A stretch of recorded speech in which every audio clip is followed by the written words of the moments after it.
천안두정고등학교 학생들 안녕하세요. 이 영상은 우리 윤리학사상 선택반 학생들의 마지막 시험을 위한 흐름 및 요점 정의 영상입니다. 어느덧 마지막 시험인데요. 이번 시험 범위는 교과서 160에서 221, 프린트 1페이지에서 18페이지이고요. 이 영상 보고 여러분들이 혼자 공부하시는 꼭 필요해요. 그래서 선생님이 수업 시간에 교과서를 쭉 못 봐줬기 때문에, 그런데 교과서를 보고 선생님이 프린트를 구성하는 거라서 프린트에 거의 대부분의 내용이 나와 있어요. 그래도 지문이나 이런 게 빠진 게 있기 때문에 쭉 보면서 설명하고, 필요한 부분은, 너무 설명이 적은 부분은 프린트를 끌어다가 설명하긴 할 건데, 여러분들은 이 영상 들을 때 교과서랑 프린트 같이 놓고 보면 더 좋을 것 같아요.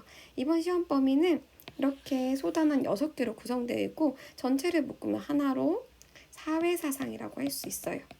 우리 사회사상이라는 것은 그동안에 우리 다양한 동성애 윤리를 배웠다면 그것을 가지고 우리 사회를 바라보는 생각의 틀이라고 했어요. 그래서 우리가 사회를 살아갈 때 좋은 점도 있고 좀 고쳐서 더 나아가야 될 점도 있죠. 그래서 이런 사회의 다양한 문제에 대해서 관심을 갖고 더 나은 사회로 나아가기 위해서 생각해보는 생각의 틀이라고 생각하면 되겠어요.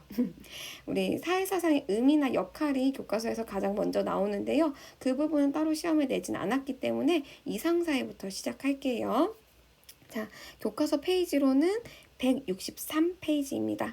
동서양의 다양한 이상사회론에 대해서 배웠어요. 여기가 내용이 어렵지 않지만 가장 배운 지 오래됐죠. 생각을 자꾸 인출하려고 해보세요. 동양의 이상사회론에서는 누구 배웠냐면 공자 배웠어요. 대동사회. 어떤 뜻이었죠? 더불어 잘 사는 사회. 노자의 소국가 및 작은 나라 적은 백성. 기억나죠? 빠르게 넘어갈게요. 오른쪽. 서양의 이상사회론에서는 누구 배웠냐면 플라톤. 철학자가 다스리는 철인 통치국가, 세계의 계급이 있다고 했어요. 서로 간섭하면 안 된다고 했고, 철학자가 통치자가 되는데, 그래서 이 철학자는 사유재산 가질 수 없다고 했어요. 그리고 그 다음 베이컨. 경험론자였고 아는 것이 힘이다 라는 말 했었죠. 이 사람은 자신의 뉴 아틀란티스란 책에서 과학기술이 고도로 발전해서 복지가 이루어진 사회를, 이상사회를 제시했었죠. 그리고 마르크스는 공산주의자였죠. 그래서 자본주의를 비판하면서 우리 노동자 계급 지금 착취당하고 있다. 여기 밑에 나와 있어요. 노동자 계급 지금 착취당하고 있다. 그래서 생산수단, 공장이나 원래 원료가 되겠죠. 그것을 공유하여 계급이 소멸하고 생산력이 고도로 발전할 그 결과로 각자 능력에 따라 일하고 필요에 따라 분배받는 사회를 이상사회로 제시했다. 까지 했었어요. 이제 165페이지 로이스 볼게요. 로이스 같은 경우에는 시민부의 복종에서도 나오고 국가에서도 나오고 뭐 나중에 해외 원조에서도 나오죠. 그래서 기본적인 로이스의 입장을 잘 파악해야 되는데요. 우선 로이스가 제시한 이상사회는 정의로운 사회, 좀 더 구체적으로 말하면 질서 정연한 사회였어요. 로이스는 공리주의 비판하며 등장했다고 했죠. 그 전에 사회 사상 전체가 최대 다수의 최대 행복에 따라서 정책이나 입법을 결정했었어요. 그래서 전체 이익을 주면 소수의 희생을 당연하게 여겼는데 그것을 비판했어요. 전체 이익을 준다고 할지라도 고통받는 개인이나 집단이 존재하면 그것은 정의롭지 않다. 그렇게 해서는 안 된다라고 말하면서 기본적으로 자유주의적 입장을 가졌어요. 그래서 개인의 자유와 권리를 보장해야겠지만 그러면서도 동시에 우리가 사회적 약자나 소수자, 최소수혜자라고 표현하죠. 놀스가 그 사람들에게 기회를 두고 배려할 수 있는 사회가 되어야 된다는 게 놀스의 입장이다. 그리고 그 정의의 두 원칙의 내용이 여기 나와 있다. 그래서 원초적 상황이라는 가상 상황을 설정하고 그 가상 상황의 인간은 뭘 써요? 무지의 베일이라는 걸 쓰고 어떤 장막 같은 걸 쓰고 사회 시스템을 결정한다면 이런 시스템을 결정할 것이다. 첫째, 평등한 기본적 자유를 최대한 누릴 수 있는 사회에 살고 싶어 할 것이다. 예를 들어서 거주 이전의 자유나 어떤 자유가 없는 북한 같은 사회에 태어나고 싶어 하지 않을 것이다. 그리고 우리는 사회 경제적 불평등이 있을 수밖에 없는 사회인데 그럴 때 이 두 가지 경우를 만족해야 된다. 최소수혜자에게 최대 이익이 되는 차등의 원칙이 있는 사회 시스템을 만들어야 되고 그리고 누구나 공정하게 기회를 배분받아야 된다. 기회는 누구에게나 공정하게 제공되어야 된다는 게 로이스의 입장이었어요. 그래서 이 부분을 여러분들이 잘 이해하고 있으셔야 뒤에 문제 풀 수 있어요. 자, 그 다음 마지막으로 보면 포퍼라는 사람도 배웠죠. 포퍼는 민주사회에서 굉장히 필요한 자세라고 했어요. 내가 틀리고 당신이 옳을 수도 있다. 관용의 자세를 말하면서 이런 사회를 열린 사회라고 한다. 그래서 열린 사회적으로 포퍼는 같은 시대에 살진 않았지만 플라톤을 굉장히 비판한 사람이기도 해요. 그리고 마지막으로 선생님 여기 160페이지 토마스 모어라고 써놨는데요. 여기서 후술되어 있진 않지만 이상사에서 꼭 중요하게 봐야 될 사람으로 토마스 모어를 이렇게 해놨어요. 160페이지 교과서에 나와 있는데 토마스 모어의 유토피아는 그 자체로 이상사회라는 뜻이에요. 그래서 실제로 있는 섬은 아닌데 이런 초승달 모양의 섬을 얘기하면서 이런 조건들을 만족해야 된다.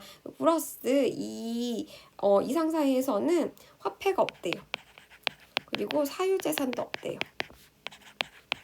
그럼 필요한 물건 어떻게 공급해서 쓰지? 라고 했더니 무료시장이라는 게 있대요. 무료시장이라는 것을 제시하면서 예를 들어서 우리 두전고 1층에다가 어떤 교실 하나를 물품으로 가득 채워놓는 거야. 필요한 물품으로 뭐 삼각김밥도 있고 노트도 있고 뭐 니네 또 필요한 거 뭐 있니? 뭐 음료수도 있고 뭐 이렇게 필요한 거를 가득 채워놓으면 도덕적인 개인들이 가서 자기가 필요한 만큼만 가져다 쓰는 그런 시스템을 얘기했어요. 정말 이상적이죠. 실제로 있진 않지만 토마스 모어가 어떤 이상사회를 제시했는지는 느낄 수 있겠죠. 자, 그럼 일단은 마지막으로 생각발전소 부분만 풀어볼게요. 3번만 풀면 될 것 같아요. 공자 마르크스 베이컨의 이상사회론을 연결하는 문제인데요. 보면 과학기술의 발달로 풍요로워지고 복지가 증진한 사회. 이거 누구예요? 그렇죠. 뉴 아틀란티스 말한 베이컨의 사상이고, 두 번째 생산수단의 공유화로 계급이 소멸한 평등한 사회를 꿈꾼 사람 마르크스. 세 번째 이상적인 성인이 다스리고 모든 사람이 조화롭게 어울려 사는 사회 공자 대동사회. 이렇게 연결하면 되겠어요. 이제 그러면 국가 단원으로 넘어가 볼게요. 자, 2단원 국가는 목적인가 수단인가. 국가를 그 자체로 가치가 있는 공동체로 보는 것이 목적으로 보는 입장이고요. 아니다. 국가는 개인의 자유와 권리의 보호를 위해서 탄생한 것이다 라는 게 수단이라는 입장인데요. 이것의 대표적인 게 사회계약론이 되겠죠. 그래서 사회계약론이 교과서에서 사실 잠깐 언급됐는데 필기에서 선생님이 좀 자세히 했었어요. 왜냐하면 이 부분이 실제로 기출에 많이 나오는 부분이기 때문이에요. 그래서 전체 우리 6개가 소단원인데 이 단원이 가장 시험 문제에 많이 나온 이유는 사회계약론을 조금 자세히 냈기 때문이에요. 그래서 이 단원에서는 다양한 국가의 기원과 본질에 대한 다양한 사상을 보고 그중에서 특히 사회계약론 좀 자세히 봐야 되고요. 그럼 국가는 어떠한 역할까지를 하는 게 맞는지를 우리가 생각해보는 단원이라고 생각하면 되겠습니다. 교과서 169페이지부터는 국가의 기원과 본질에 대한 다양한 동서의 관점들이 나와요. 그래서 각각의 관점들을 비교할 수 있어야 되는데요. 국가란 과연 무엇인가? 국가의 본질에 대한 물음에 대해서 각각이 다른 대답을 하겠죠. 우선 도가에서는 기억나죠? 소국과민, 모의해치, 있는지도 없는지도 모르게 하는 것이 국가의 역할이다. 반면 법가는 인간은 인기이정 본성을 가지고 있기 때문에 강력하게 다스려야 된다. 그리고 그러기 위해서 군주는 포상과 처벌을 적절하게 활용해야 된다라고 했고, 우리 1학기 때 배운 서양의 사상가죠. 휴문 뭐라고 했어요? 시인의 감정을 일으키는 것이 선이고 부인의 감정을 일으키는 것이 악이다라고 하면서 그것을 바탕이 되는 게 우리 인간의 공감 능력이라고 했어요. 그래서 공감 능력을 바탕으로 우리는 사회적 유용성이 있는 것에 시인의 감정을 느낀다 해서 나중에 공리주의에 영향을 줬다고 배웠죠. 그래서 뭐라고 말했냐면 국가의 본질에 대해서 국민에게 평화와 질서 유지는 혜택과 이익을 제공하는 것이 국가의 본질이다. 그러면 이 입장은 국가를 수단으로 보는 거예요? 목적으로 보는 거예요? 그렇죠. 수단이죠. 국가를 우리 행복을 위한 수단으로 보는 게 휴메 입장이구나 생각할 수 있겠어요. 해결이라는 철학자는 가족, 시민사회를 넘어서 최상의 공동체를 국가라고 했구나. 이 정도로 정리해두면 되겠어요. 다시 동양의 윤리사상 나오네요. 유교에서는 국가를 도덕적인 국가를 지향하고 국가 자체를 확단된 과정이라고 생각했다. 그래서 각자가 자신의 그 사회적 역할을 다하는 것을 얘기하면서 확장된 과정이기 때문에 국가는 어려움에 처한 백성을 도와야 된다고 주장하고 있죠. 또 중요한 학자 나오네요. 아리스토텔레스. 아리스토텔레스는 국가를 목적으로 보는 대표적인 사상가라고 했죠. 아리스토텔레스도 1학기 때 배웠는데요. 아리스토텔레스에서 궁극적인 인생의 목적이 뭐였어요? 우리의 궁극적인 목적이자 모든 것을 포함하는 가치. 바로 행복이었죠. 이 행복을 실현하게 해주는 궁극적인 공동체를 아리스토텔레스는 국가라고 얘기했고요. 그 내용이 여기 밑에 아리스토텔레스의 원전에 잘 나와 있어요. 그래서 모든 공동체 중에서 으뜸이 가는 공동체, 모든 것을 포괄하는 공동체가 바로 국가이다. 아리스토텔레스는 인간을 정치적, 사회적 동물로 보기 때문에 인간은 가만히 내버려두면 누구나 자연적 본성에 의해서 가족을 이룬다고 했고요. 그 가족이 모여서 마을이 되고 이 마을이 모여서 국가라는 공동체가 되고 이 국가라는 공동체는 우리의 행복을 가능하게 해주는 최상의 공동체이자 도덕적 공동체라고 주장했다고 우리 정리했었죠. 자, 아리스토텔레스 했고 그 다음에 나오는 건 공화주의에서 국가를 어떻게 보느냐. 공화주의는 공화국을 우선시하는 공적인 삶을 가치 있게 두는 나중에 나오는 공화주의자에서도 또 자세히 하죠. 그래서 그런 시민들이 모인 공동체이다 라는 거 알아두시면 돼요. 그리고 그 다음에 나오는 거 가장 중요한 사회계약론. 사회계약론 너무 작게 나와서 선생님이 프린트로 정리했었죠. 프린트 4페이지 같이 보여 사회계약론 부분 같이 정리합시다. 대표적인 사회계약론자 3명 홉스, 로크, 루소를 볼 텐데요. 세 사람의 공통점과 차이점을 기반으로 공부하셔야 돼요. 우선 공통점은 자신의 권리를 보장받기 위해서 계약과 동의를 통해 국가를 탄생시켰다는 입장이죠. 그러므로 국가는 수단일까요? 목적일까요? 그렇죠. 수단이 되겠죠. 국가를 수단으로 보는 입장이에요. 그래서 정치적 의무는 결국 이런 동의를 통해서 나오는 거예요. 내가 계약했기 때문에 동의했기 때문에 거기서부터 우리의 정치적 의무가 생긴다는 게 이 세 사람의 공통점이고요. 또한 우리는 태어나면서부터 자연적 권리인 자연권을 부여받았다는 자연권 사상에 기반을 두고 있는 학자들이에요.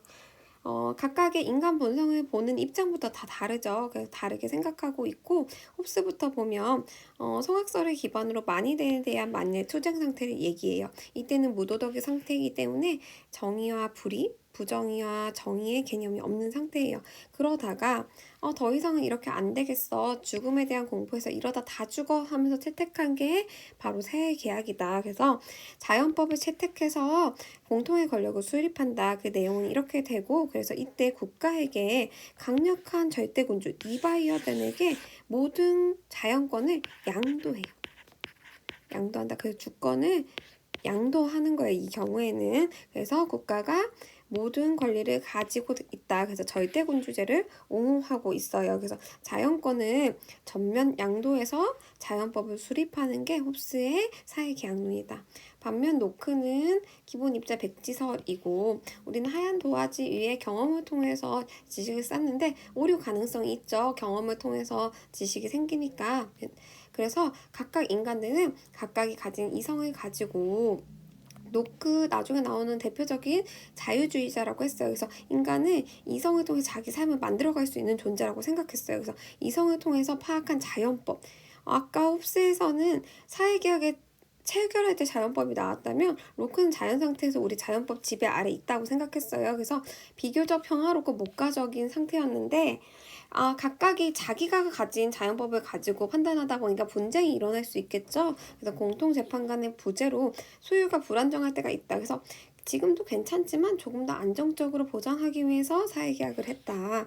그래서 자연법의 집행권을 각자 가지고 있는 것을 정치 공동체에 위임한 거예요. 그래서 얘는 홉스보다 상태가 좋죠. 홉스는 생명을 위해서 국가를 요청했다면 소유를 안정적으로 보장하기 위해서 권리를 위임한 거니까 언제든 철회할 수 있다는 게 노크의 생각이었어요.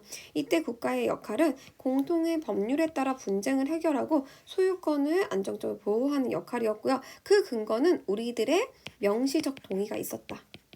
우리가 기억은 안 나지만 우리가 명시적으로 동의했다. 어떻게? 우리의 자연법 행사권을 위임하고 그 사회계약을 체결하기로. 그래서 우리는 그렇게 정치 공동체의 구성원이 되었다는 게 로크의 입장이고요. 그것과 구별되는 묵시적 동의. 영토 안에 존재하는 사실만으로 정치적 의무가 발생한다는 묵시적 동의와 명시적 동의를 구분해야 된다는 거 문제풀이에서 한번 다시 보셔야 돼요. 자, 그리고 또한 국가의 권력에 대해서는 우리가 위임한 권력을 독점하고 남용하는 것을 방지하기 위해서 법에 의한 지배와 권력 분립을 강조했어요. 또한 그것을 남용했을 때는 저항할 수 있다는 게 로크의 생각이에요. 자, 마지막, 아이고, 넘어갔네요. 마지막, 루소는 대표적인 공화주의자고요. 성선설을 기반으로 해요. 우리 자연 상태에서 평화로웠어요. 평화로운 상태였는데 무엇이 발생하냐면 화폐, 사유재산이 발생하면 따라 불평등이 발생해서 사유재산에 대해서 부정적으로 생각하는 사람 누구 있었죠? 마르크스. 또 토마스 모 이런 사람들이 있을 수 있겠네요. 그래서 루소는 사유재산이 발생해서 불평등이 발생했고 또 심화되는 과정을 설명하면서 처음에는 강자와 약자의 구분이 있다가 다음에는 부자와 빈자의 구분이 생겼다가 이제 아예 노예 상태가 돼버렸다. 나는 자유 상태로 다시 돌아가고 싶어. 그래서 사회개혁을 맺었대요. 그래서 자연적 자유는 다시 돌아올 수 없지만 내가 자유로우려면 결국 우리의 의지대로 정치를 구성해야 된다. 그래서 일반 의지라는 개념을 만들어냈어요. 일반 의지는 모든 구성원들이 복종하는 의지로서 공동선을 지향하는 의지예요. 그래서 일반 의지를 설명하려면 이렇게 생각하면 돼요. A, B, C가 있어요. 각각의 의지를 가지고 있죠. 개별 의지, 개별 의지, 개별 의지를 가지고 있는데 이 의지들을 합치면 전체 의지가 되겠죠. 그런데 전체 의지와 일반 의지는 항상 같은 건 아니에요. 전체 의지가 같은데 방향이 올바르지 않으면 그것은 일반 의지라고 할 수 없고 이 의지를 모아서 그것이 전체의 선, 공익, 공동선을 지향할 때 그것을 일반 의지라고 하고요. 우리의 의지들이 모인 이 일반 의지에 따라서 정치 체제가 굴러가야 된다는 게 루소의 생각이었어요. 이런 일반 의지, 공동선을 추구하는, 지향하는 의지의 표현이 바로 법이다. 그러므로 법에 의한 지배를 강조하고요. 여전히 그러므로 주권은 어떤 리바이어된에게 양도된 것이 아니라 국민 자신에게 있죠. 왜냐하면 이 일반 의지는 결국 국민 한 사람의 의지로부터 나왔기 때문이에요. 그래서 주권은 분할될 수도 없고 양도될 수도 없고 한 사람에서 대표될 수 없다는 게 루소의 생각이에요. 그래서 이 일반 의지라는 것도 국민이고 그럼 법도 결국 일반 국민들이 만들었다라는 게 루소의 생각이에요. 자, 여기까지 사회계약론 정리했고요. 다시 교과서로 돌아갈게요. 교과서 지금 171페이지에 사회계약론 다음에 마르크스도 나오네요. 마르크스도 중요한 개념이죠. 이상사회 부분에서도 나왔지만 마르크스는 이런 공장을 이렇게 보면서 우리 지금 이렇게 노동자들이 분업하고 있다. 컨베이어 벨트에서 인간성을 상실해가면서 일하고 있는데 결국 이 이득은 누가 가죠? 자본가가 가죠. 결국 자본가 계급이 노동자 계급을 착취하고 있어. 이거 안 돼. 그래서 어떻게 해야 돼? 노동자 계급이 프롤레타리아 혁명을 통해서 공산사회로 나아가야 돼. 이 공산사회가 마르크스가 꿈꾸는 평등한 사회였죠. 그러면 이 자본가 계급이 착취하는데 국가는 뭐하냐? 국가는 노동자 계급을 지배하고 착취하는 모순을 깨닫지 못하도록 정당화하는 도구이다. 그러니까 국가 부정적으로 생각해요. 그래서 국가의 본질은 이데올로기, 관념일 뿐이고 억압과 착취를 위한 계급 지배의 도구일 뿐이다 라고 얘기하고 있어요. 그러므로 공산사회가 되면 국가는 사라진다라는 게 마르크스의 입장이었어요. 그 밑에 여기 생각실험실 부분도 지금 사회계약론에 대한 지문이기 때문에 한번 읽어보시면 좋을 것 같고요. 그 다음에 나오는 나머지 교과서 부분은 굳이 안 읽어보셔도 돼요. 마지막으로 이 단원에서는 175페이지 생각발전소 부분 한번 같이 풀어보고 3단원으로 넘어갈게요. 1번 보면 유교의 국가가 어려움을 보치지 사람들의 복지를 책임지려 하는 까닭은 국가가 확장된 과정을 지향하기 때문이다. 국가는 확장된 가정이기 때문에 우리가 가족 챙기는 것처럼 어려움에 처한 백성들을 국가가 도와줘야 된다라는 입장이었어요. 두 번째, 바르게 연결한 것은 기억 보면 자연 상태의 불안과 혼란을 피하고자 만든 것이 국가이다. 만만초의 상태에서 생명 보전을 위해서 만든 것이 국가이다. 홉스의 입장이겠죠. 니은, 인민은 정의와 공동의 이익, 공공선을 인정하고 동의한 사람, 시민들의 모임이다. 키케로의 입장이죠. 마지막, 국가는 자본자 계급이 노동자 계급을 착취하는데 그것을 정당화하는 도구이다. 마르크스의 입장이죠. 자, OX의 3번, 루스에 따르면 국가는 정부가 자신의 목적과 이상을 실현하고자 하는 도구가 아니라 반대로 바뀌었어요. 정부가 도구이다. 정부 교체할 수 있다. X예요. 자, 이거는 굳이 아까 설명하지 않은 부분인데 그냥 읽으면 풀 수 있어요. 권력이 원활하게 적용할 결과적으로 국민의 삶이 얼마나 좋는지 따지는 것은 국가의 절차적 정당성이 아니라 결과적 정당성이겠죠. 이 부분은 시험에 안 나왔어요. 한번 그냥 푸는 거예요. 자, 얘 내용 확인하기 이렇게 하고 이제 3단원으로 넘어갑시다. 3단원 시민은 개체적 존재인가 사회적 존재인가. 개체적 존재, 알갱이 원자적으로 보는 입장이 자유주의였고, 사회적 존재, 우리는 맥락 속에서 존재한다 라는 입장이 공화주의 혹은 공동체주의였어요. 그래서 이 부분은 어렵지 않아요. 그래서 두 개를 비교해서 생각하면 되는데요. 선생님 교과서 밑줄 친 부분은 그 노션에다 올려놓긴 할 건데 여기는 정리를 할 때 특별히 빠진 부분이 없어서 이 프린트 5, 6페이지를 보고 정리하시면 될 것 같아요. 판단원도 확인하는 의미에서 185페이지 생각발전소 한번 풀어보고 넘어갈게요. 1번 자유주의에서 주장하는 자유가 불간섭으로서의 자유라면 공화주의에서 주장하는 자유는 무슨 자유였어요? 비지배로서의 자유였죠. 그래서 비지배, 자의적인 지배로부터 벗어나기 위해서 뭐에 의한 지배를 중요시했죠? 그렇죠. 법에 의해서 다스려지는 것을 중요시 여겼고 이 법은 결국 인민으로부터 나왔죠. 대표적인 공화주의자 루소를 떠올리면 되겠어요. 2번 공동성과 개인의 선에 대한 설명으로 옳은 것은 동그라미, 틀린 것은 X표. X해봅시다. 공화주의에서는 공동선보다 개인의 선을 중시한다. O예요, X예요? X죠. 공화주의에서는 개인보다 공동선을 더 중시해요. 자유주의에서는 공동체에 기여할 수 있는 능력을 갖춘 사람은 공동체에 헌신할 의무가 뒤따른다고 생각한다. 그것은 의무 아니에요. X. 그 다음 애국심 여러 가지 나왔죠. 애국심에 대한 설명. 자유주의적 애국심도 있고 공화주의적 애국심도 있고 민족주의적 애국심도 있어요. 기억, 애국심이 대상이 되는 조국은 공화주의 정치체제를 갖춘 공화국이다. 이것은 공화주의적 애국심이죠. 그리고 니은 국가 자체에 대한 맹목적 사랑이 아니라 헌법 정식, 헌법주의적 애국심 대표적인 사람 하버마스였죠. 자유주의적 애국심에 기초한다. 디귿 집단 내의 구성을 끌어안는 포용적인 사랑의 동시에 집단 바깥의 동전에 대한 배타적이지 않는 사랑, 민족주의적 애국심. 이거 뭐였어요? 는항 우리 정리했었죠. 이렇게 정리해보면 되겠어요. 그러면 3단원 모두 끝났으니 4단원으로 넘어갈게요.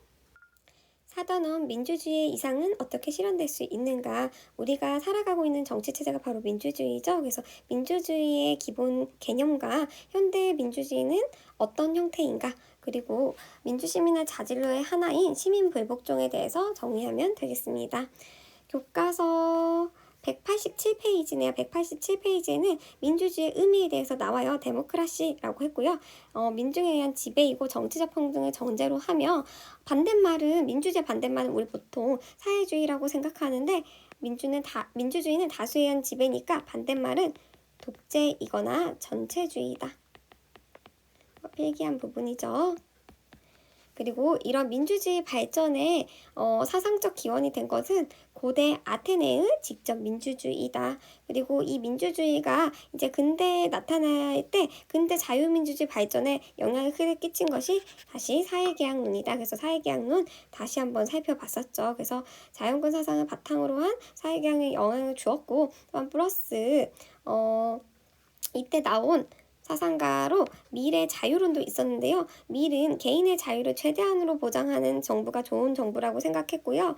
그러면서 밀이 질적 쾌락주의자였잖아요. 대중이 합리적인 성찰력이 결여되어 있기 때문에 공적인 일이 맡기가 어려워서 대의제가 바람직하다. 플러스 넘어갔네요. 복수투표제가 필요하다는 것을 주장한 사람이다. 라는 것까지 정리했었어요.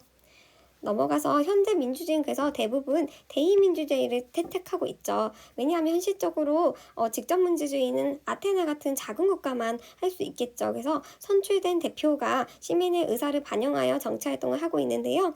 한계가 있겠죠. 그런 한계를 보완하는 것이 참여민주주의와 시민민주주의다 라고 얘기했어요. 그래서 참여민주주의는 공적인 영역에 적극적으로 참여하는 것을 추가하는 거고요. 시민민주주의는 사회적 쟁점을 그냥 단순히 참여하는 게 아니라 토론하는 것, 깊게 숙고하고 심의하는 것을 얘기하고 대표적인 사람이 하버마스이다.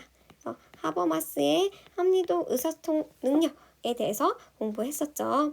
또한 이 대의제가 엘리트 민주주의로 빠질 수도 있다고 했는데요. 이때 엘리트 민주주의에서 시민은 지도자를 선출하는 역할에 한정되고 결국 정치는 이 정치 엘리트들이 하게 된다는 슌페터의 엘리트 민주주의까지 같이 봤었어요. 그래서 민주시민의 자세 쭉 보면서 그 중에 하나인 시민불복종에 대해서 자세히 배웠었죠. 세학자 배웠었죠. 우리 처음 시민불복종에 대한 얘기를 했던 사람 헨리 데이비드 소로 그리고 로이스 하버마스까지 구분해서 정리해 놓으셔야 돼요. 소로의 견해는 지금 교과서 193페이지에 나와 있네요. 우리는 먼저 인간이 되어야 되고 그 다음에 국민이어야 된다.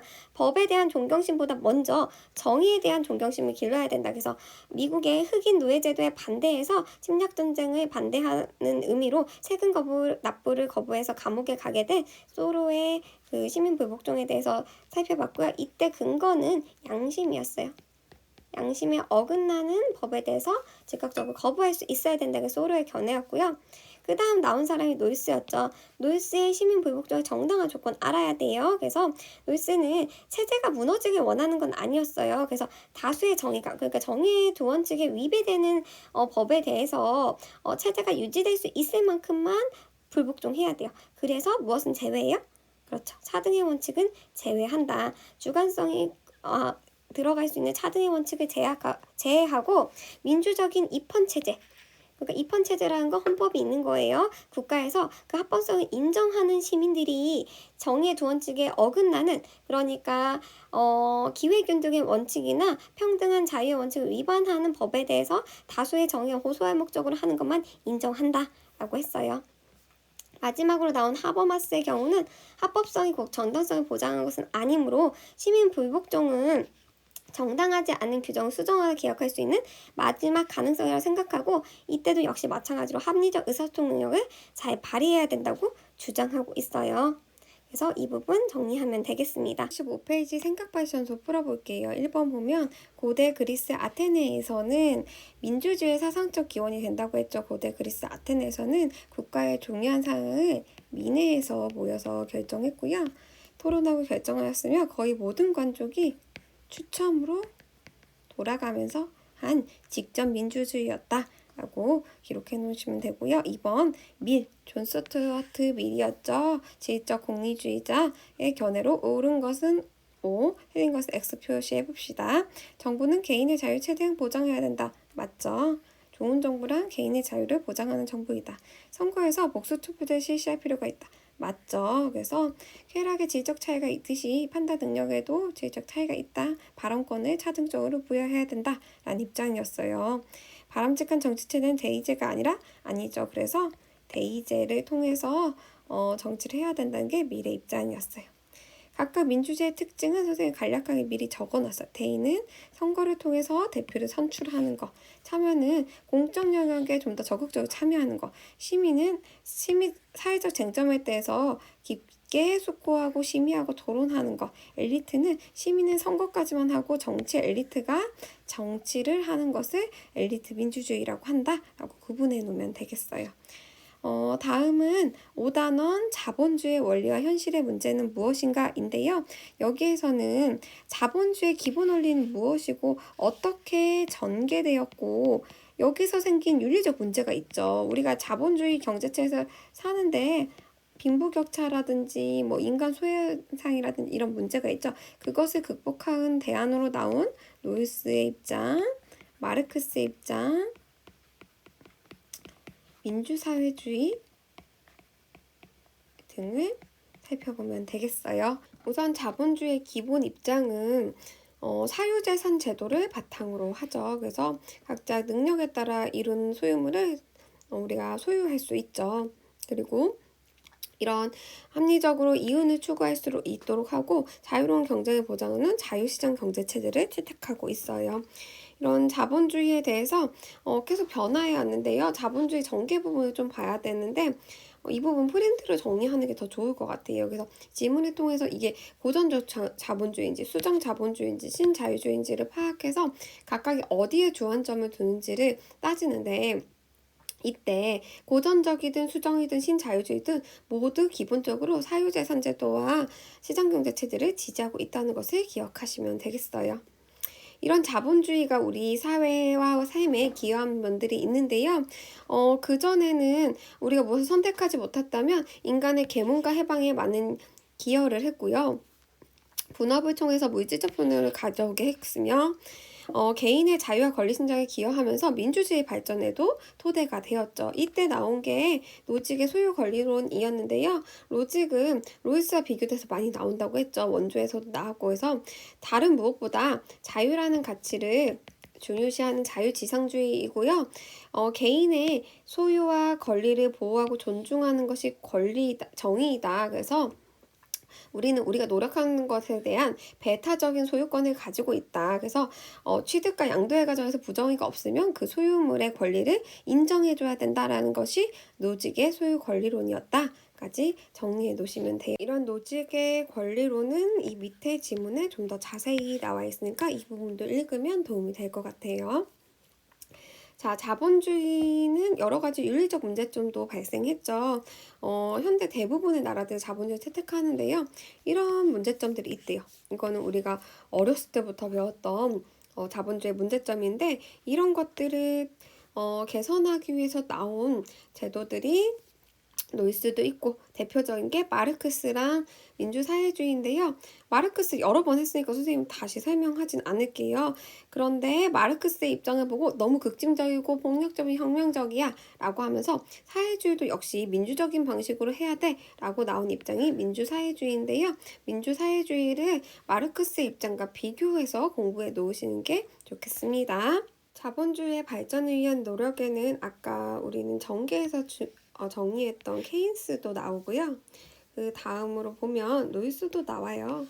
그래서 선생님이 교과서의 내용을 그냥 같은 카테고리로 순서에 관계없이 묶었다고 생각하면 되고요. 한 번씩 읽어보면 다 도움은 될 것 같아요. 그러면 이번 단원도 마찬가지로 생각발전소 203페이지 한번 같이 풀어볼게요. 자본주의가 등장한 사상적 배경으로는 개인의 자유와 권리를 중시한 사상 뭐였죠? 그렇죠. 자유주의가 영향을 미쳤어요. 그래서 내가 어떤 것을 얼마나 생산할 거고 어떻게 팔 것인지를 좀 결정할 수 있게 되었죠. 사상과 주장을 바르게 연결해 봅시다. 모든 생산수단을 공유하여 경제적 평등을 실현해야 된다. 생산수단의 공유를 말한 사람? 마르크스겠죠. 불안과 실업을 해결하기 위해서 정부의 적극적인 시장 개입을 말한 사람? 케인스의 시장 자본주의예요. 시장 자본주의가 아니라 수정 자본주의예요. 디귿. 시장은 보이지 않는 손. 아담 스미스. 선생님이 이번에 뭔가 수업보여서 물어본 것 중에 가장 자신있게 대답하더라고요. 굉장히 오래전부터 배웠다는 게 느껴졌어요. 자, 민주사회주의의 관점에서 옳은 것은 O, 틀린 것은 X. 1번, 생산성과를 분배할 때 필요를 우선적으로 고려해야 된다. 기본적으로 사회주의예요. 맞았어요. 복지제도를 확대하여 국민의 인간다운 삶을 보장해야 된다. 이것도 맞죠. 그러면 마르크스와 다른 점은 뭐예요? 필연적으로 공산사회가 등장한다는 것과 프롤레타리아 혁명을 통해서 이루어져야 된다는 것, 그리고 모든 게 공유화된다는 것, 그 정도가 차이점이라고 할 수 있겠어요. 자, 이렇게 해서 자본주의도 끝났고요. 마지막 평화사상 부분 볼게요. 우리 그때 온라인 수업에서 공부했던 부분이죠.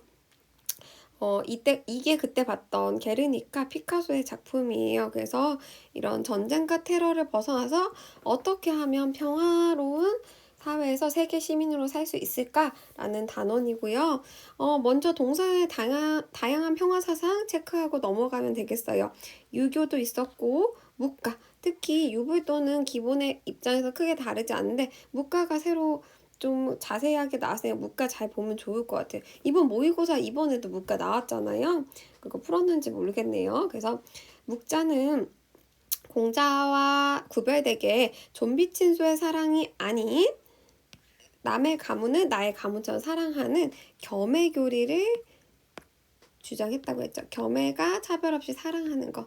서로 이익을 도모하는 게 교리, 겸해 교리를 주장하면서 침략전쟁은 아무것도 도움이 되지 않는다라고 하면서 공격하지 말라는 비공 사상을 내세웠다까지 했고요. 그래서 이거 목자의 내용이고요. 불교에서는 이렇게 얘기했고 도가에서는 이렇게 얘기했대요. 읽어보면 되실 것 같아요. 서양에서는 에라스미스 배웠고요. 그리고 중요한 사람 칸트 배웠어요. 칸트의 영구평화로는 지문으로도 많이 나오고 내년에 생문하게 되면 꼭 나온다고 했어요. 그래서 칸트는 이성적인 존재로 봤어요. 개개인을. 그래서 우리는 평화를 이루어야 되는 게 의무이다. 그래서 그게 가능하다고 생각했고요. 영구한 평화를 위해서는 조항들이 필요하다라고 해서 이 지문도 잘 보시고요. 이 조항에 대해서 설명하고 있어요. 그래서 이 세 가지를 모두 이루어져야 하는데요. 정치 체제는 우선 공화정이어야 된다. 다수가 지배해야 된다. 그리고 국제법은 자유로운 국가들 연방체제, 자유로운 국가들 각각의 주권은 인정하고 연방체제니까 유엔처럼 느슨한 연방체제를 갖추어야 된다. 그래서 연방국가, 어떤 세계 시민국가를 말하는 게 아니라 주권을 가진 게 아니라 느슨한 연합을 얘기하고 있다. 그리고 사망, 세계시민법은 보편적 우회 조건을 국한한다. 그래서 서로에게 환대하는 것, 선량한 외국인을 환대하는 것에 국한해서 서로 우호적으로 대해야 된다. 그렇다고 어떤 세계시민 정부를 이끄는 강력한 하나의 헌법이 존재하는 것은 아니다. 라고 설명하고 있어요. 칸트의 영구평화론 공부 잘 하셔야 되고요. 마지막은 아니네요. 선생님은 프린트에서 지금 맨 처음에 정리한 갈퉁의 적극적 평화와 소극적 평화의 개념을 알아야 되고요. 갈퉁은 폭력을 세 가지로 나눴죠. 물리적, 직접적 폭력과 구조적 폭력, 문화적 폭력으로 나누고 물리적, 직접적 폭력만 제외한 것을 소극적 평화라고 했고 플러스 이 세 가지를 모두 없앤 걸 적극적 평화라고 했으며 우리는 적극적 평화를 추구해야 된다고 주장했다. 기억나죠? 마지막으로 할 게 바로 원조의 내용이에요. 그래서 로이스, 싱어 플러스 우리는 노직까지 정리했죠. 그래서 노직은 원조는 의무 아니다 라는 입장이었고요. 노이스랑 싱어는 의무라는 입장이었어요. 그래서 우리 마지막에 봤던 표 있잖아요. 그 표를 기반으로 해서 공부하셔야 돼요. 그래서 로이스는 체제 개선을 위해서, 싱어는 공리주의의 입장에서 해외 원조에 대해서 의무라고 주장한 입장이다 까지 정리하면 되고요. 마지막 또 생각 발전소 풀고 우리 마무리 해봅시다. 페이지로는 지금 211페이지예요. 동서양의 평화사상에 대한 설명으로 OX를 한번 쳐볼게요. 1번, 유교에서는 평화를 위해 불상생을 제시한 비폭력의 실천을 강조했다. 불상생 강조한 거 누구예요? 불교죠. 그래서 X가 되겠어요. 2번, 도가는 사회가 혼란한 원인, 인간의 그릇된 인식과 가치관, 그리고 인위적 사회제도로 본다. 맞죠? 그래서 자연적 본성에 따라 살아야 된다고 주장했어요. 3번, 칸트는 이성을 지닌 인간이라면 평화를 이루어내야 할 의무가 있다. 평화가 의무이다. 우리는 이성을 가지고 있다. 칸트의 입장 맞아요, 틀려? 그렇죠, 맞죠? 그 다음 땡땡땡땡땡땡은 인류 전체를 단일한 세계 시민으로 본다. 이것은 세계 시민주의에 대한 설명이에요. 마지막 세계신문서 갖추는 태도를 2가지 이상 써라. 이것은 알아서 써보면 되겠어요. 자, 이렇게 해서 시험 범위가 다 끝났어요. 선생님이 대략적으로 짚어줘야 될 부분은 다 짚어줬는데 듣다가 선생님 여기 왜 설명 안 하고 넘어가시지? 했던 부분이 있을 거예요. 선생님이 물론 힘든 것도 있어요. 힘든 것도 있지만 프린트나 교과서 내용으로 충분히 헷갈리지 않을 부분은 굳이 설명하지 않았어요. 그러니까 각자 공부하시고요. 시험 공부하다가 모르는 거 있으면 꼭 질문하면 되겠어요. 이 오늘 정리본은 바로 노션에 선생님 PDF로 올려줄 테니까 참고해서 공부하세요. 지금 노션 보면 노션의 맨 마지막 이해고사 옆에 있는 거는 시험 범위 이번에 해당하는 프린트 합본 부분이 있는 거고요. 이렇게 그동안에 정리했던 거 하나로 놓은 거고 여기 철학 토론 옆에 있는 거는 우리 이번 주에 수행평가 하잖아요. 그 설명자료 선생님이 수업 시간에 한 거 설명자료랑 우리 모듬 짠 것도 다 여기 올라와 있어요. 그래서 모듬별로 어디 앉아야 되는지도 짜서 올려놨으니까 여러분들이 집필거나 수행평가할 때 참고해서 보시면 좋을 것 같아요. 사실 주말에 선생님이 주말에 정리본 올리겠다고 얘기했는데 막 여러 가지 수행평까지 정리하고 생기부 좀 정리하다 보니까 또 12시가 지금 넘어서 너무 기다리지 않았을까 걱정이 되는데 지금 선생님 빨리 인코딩해서 되도록 빨리 올리려고 하니까요. 그럼 좀 양해해 주시고 시험 공부 열심히 하고 질문 생기면 꼭 질문하러 오세요. 윤리사상 과목이 쉬운 과목은 아니에요. 그런데 1년 동안 어쨌든 포기하지 않고, 물론 포기한 아이들도 많이 있어요, 지금. 포기하지 않고 여기까지 와줘서 고맙고, 선생님이 많이 부족하지만 최선을 다해서 가르쳤으니까 여러분들이 앞으로 살아가면서 진짜 조금이라도 윤사가 여러분들의 삶에 도움이 됐으면 좋겠습니다. 마지막 시험이라고 생각하니까 조금 시원섭섭하기도 한데요. 그래도 올해 여러분들과 같이 윤리 공부할 수 있어서 정말 좋았어요. 마지막까지 힘내고 시험 기간 건강 조심해서 화이팅 하세요.